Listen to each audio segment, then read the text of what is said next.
Dollar. Dirt and money, no soul. Had to go and get it, ain't no time to kick it. Got a stack of flip for my foes. Dollar. Please tell me you can hear me. Don't turn your back and don't neglect me. Just let me know if you need me. Dollar. Let me watch out for my partners. Keep my money long, get my team strong. Let me run away from my problems. Yep, what's good, original crew, man? We're back. Today's video, streamers who captured their final moments live. Hey, we can't post this on YouTube. Hey, it is what it is. That's all I said. But we'll see. Hey, make sure y'all check out the links in the description box. Down below. You already know where to go. If you want to first support, all you gotta do is check out down below. Also, if you enjoyed today's video, like it with a thumbs up. Hey, let's check this out, y'all. Let's see what's about. You ready? Yeah. All right, let's get it. Jean Parmmanov, real name Raphael Gravin, was once the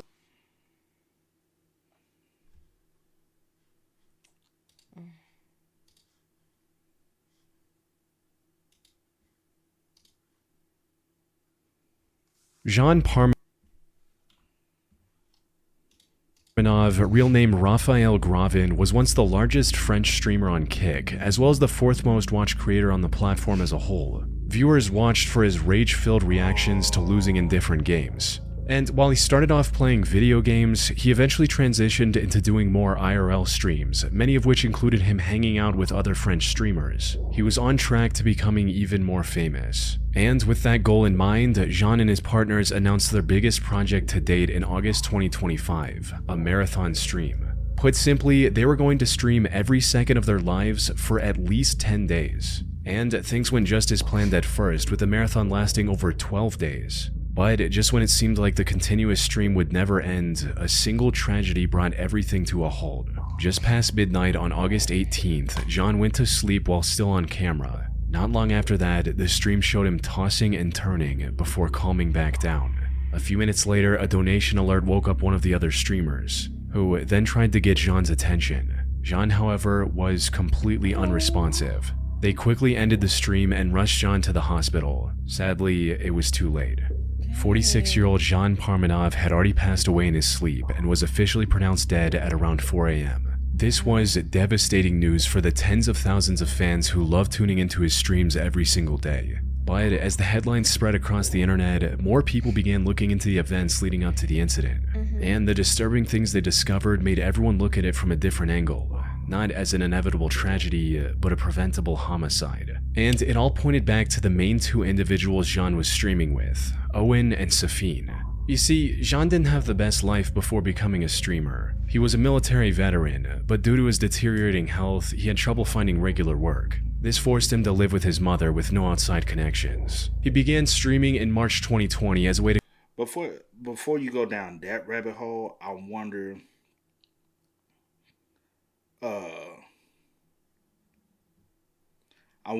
did he have any previous health conditions? You know what I'm saying?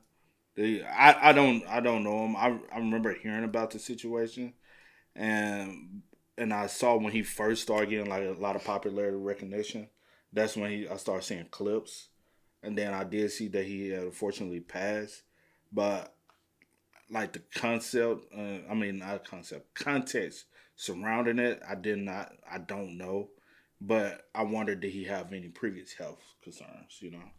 Combat his loneliness and make new friends. However, the clips of his over-the-top yet entertaining reactions to losing went viral on platforms like TikTok, allowing him to amass a sizable audience over time. This was a win-win situation for Jean, as he was earning good money while also collaborating with other French creators. And that's where Owen and Safine entered the picture. They not only began streaming with Jean, but also formed an entire content strategy around making him angry and recording his reactions. Now, it can be argued that, at least by this point, Jean was in on the scheme. He knew the audience wanted to see him burst out in entertaining ways and leaned more into that character. However, things took a darker turn once he moved in with the two to make IRL content. As people were going through his old streams and videos after his death, they discovered hundreds, if not thousands of instances of Owen and Safine getting physical with Jean. And it wasn't something lighthearted and fun. Now, I can't show the vast majority of these instances or describe what happened in them on YouTube due to just how graphic and abusive they are. All I can say is that Owen and Safine's harassment included everything from rather harmless stunts like breaking an egg on his head to acts that could be potentially life-threatening. This type of behavior was a consistent part of their streams, where they essentially treated Jean as a living punching bag, and the marathon stream was also more of the same, with everything tuned to the max to increase shock value and by extension their viewership. So, when Jean tragically passed away on stream, many on the internet pointed fingers at the two behind it all, Owen and Safine. People argued that his already frail structure was made significantly worse by the constant stress he was under from the two.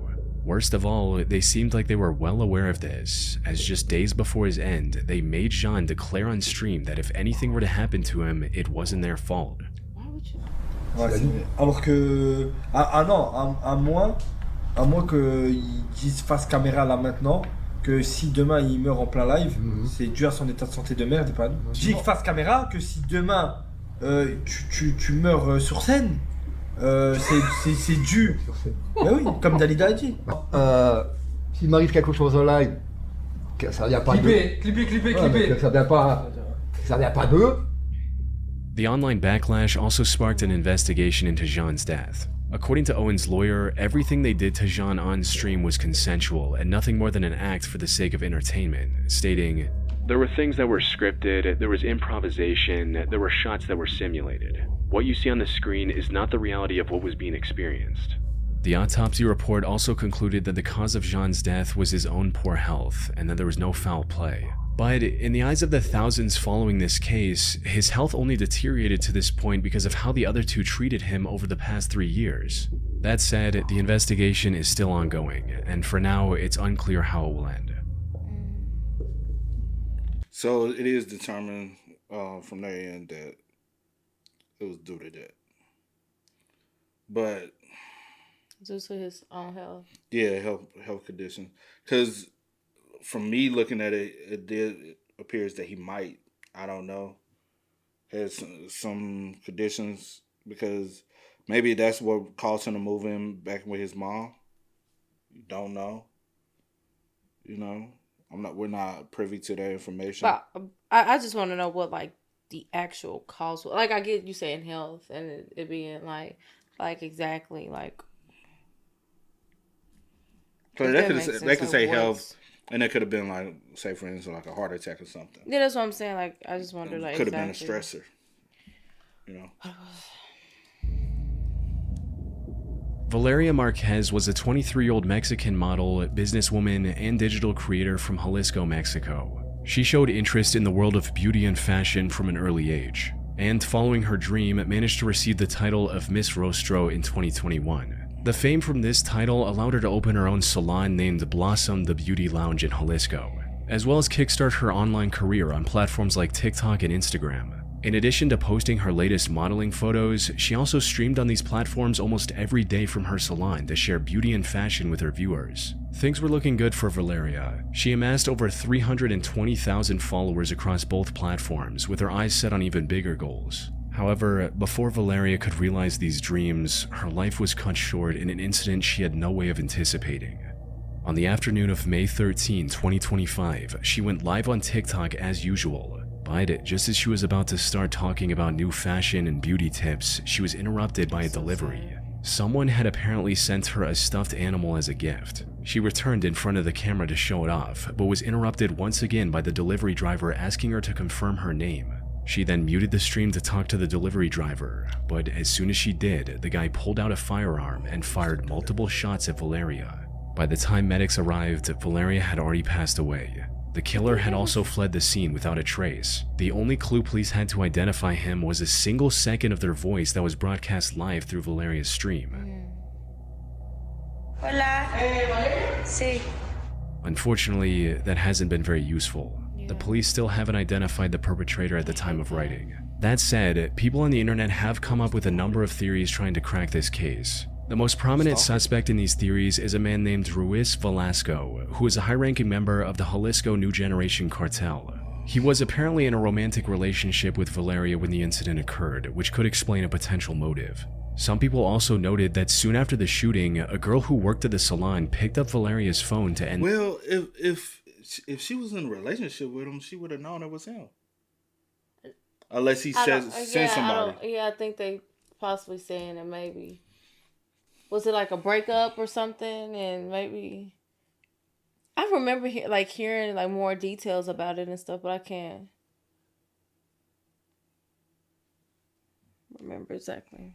Okay, easy. Also noted that soon after the shooting, a girl who worked at the salon picked up Valyria's phone to end the stream. This was highly unusual behavior for someone who had just witnessed her boss and possibly a friend become the victim of a violent attack, where instead of calling an ambulance or police right away, her first instinct...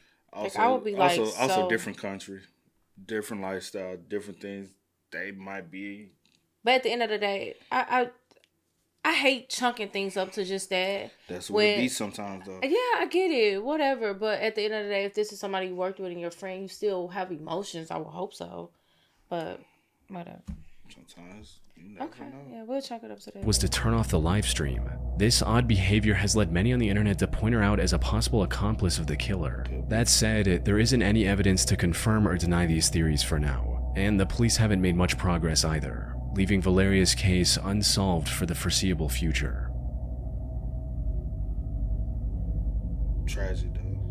Brian Vinyalt, also known as Poshy Brid, was a decently popular World of Tanks streamer with over 7,000 subscribers. He started streaming back in 2012 and slowly built a loyal following for himself. The thing his viewers loved most about Brian was his consistency. He streamed multiple times each week without taking any breaks, with many of these streams reaching double-digit hours. In addition to being a dependable streamer, Brian was also extremely charitable at heart. He raised over $11,000 in charity over the years for veterans and notable organizations like the Make-A-Wish Foundation. On the night of February 19, 2017, he was doing another one of his charity streams for the Make-A-Wish Foundation. Now, usually when streamers do charity streams, they set certain incentives, like shaving or dyeing their hair at certain milestones. Brian, however, took a different approach and promised a continuous 24-hour stream to his audience instead. The plan worked as expected, allowing him to gather over $2,400 from his audience by the 20-hour mark. He also pledged to donate $500 of his own money in addition to all the donations.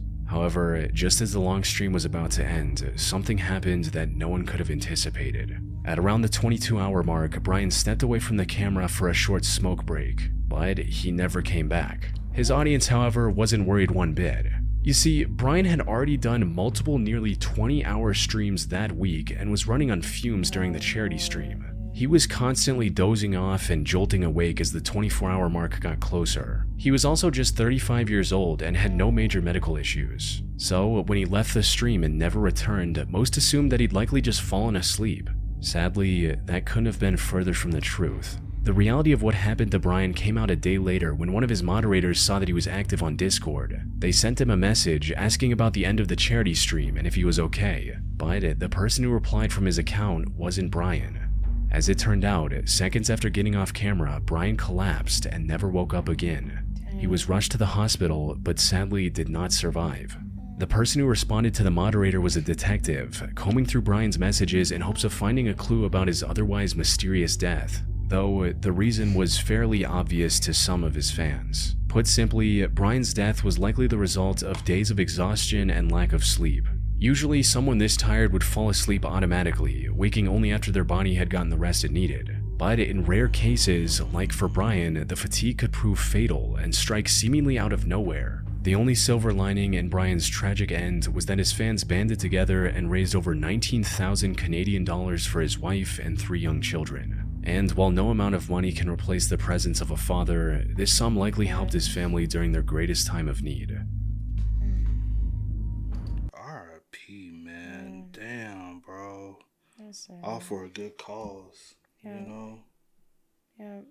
Damn, bro. And on some real spill, like a lot of people fail to realize like the amount of energy and stuff that do go into content creating, and how much like, cause you gotta, even like with streaming, like, hey, try to, and the fact that like not only, you know what I'm saying, whatever they're doing, they're also trying to entertain you. Yeah. At this, so he's staying up multiple days for 24 hours. Also exhausts the energy by not being able to relax and rest, but also trying to keep the brain functionality to constantly keep y'all, the viewers entertained. That's a lot, bro. And then right after that, once I cut it off, if I do decide to upload on YouTube, some people do go through the process of trying to edit, make sure everything is okay for YouTube standard policies and all this stuff. So it's a lot of work, not just when the camera is on, but once the camera turns off, there's a lot of work. So yeah, there's been times where I'm on camera, because I'm exhausted, but also still trying to, so I get it. You know what I'm saying? Like, it's a lot of lack of sleep. So shout out to those who can get the rest, you know what I'm saying? Some can't, because he was on a mission. Not only that, he's also trying, if he's doing 24-hour stream, that's taken away from him having the capability to actually like work. So this is also his job. And so he got to put in the extra time into his job too. So and home factor. We don't know what kind of previous stress he might have, health, So, all right, but I will say he's doing it for a great cause, and RIP, because that's a tragic way to go out. Yeah, definitely rest in peace.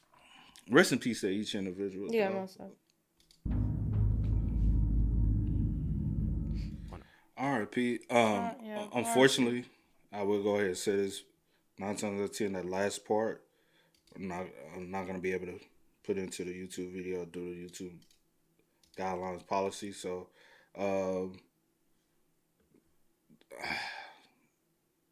but RIP to him. His story does need to be told. Yeah. So I might still put the full thing over on Patreon, just letting you know. But I'm not gonna be able to upload the last part, just due to the topic. Yeah, but rest in peace to every individual. That's sad. Very, very much so, man. Love everyone while you can, man. We're not out here for a long time. We're out here for a short time. Even though life feels like a long time, it's only a short time as far as the earth. You know what I'm saying? We don't get to see the true changes and developments that you might leave while here on this earth and seeing it be able to come into fruition, Facts. Yeah, we definitely on borrowed time. Yeah. But y'all spam us up in the comments, man. Y'all let us know y'all thoughts about it for us in the comments down below for us. But until next time, y'all know how it go, man. I do go by the name DJ New Kid. This is Sierra Nicole. We are. Kid and C. We out. Ain't no time to kick it, got a stack and flip for my foes. Dollar, dollar, dollar, dollar.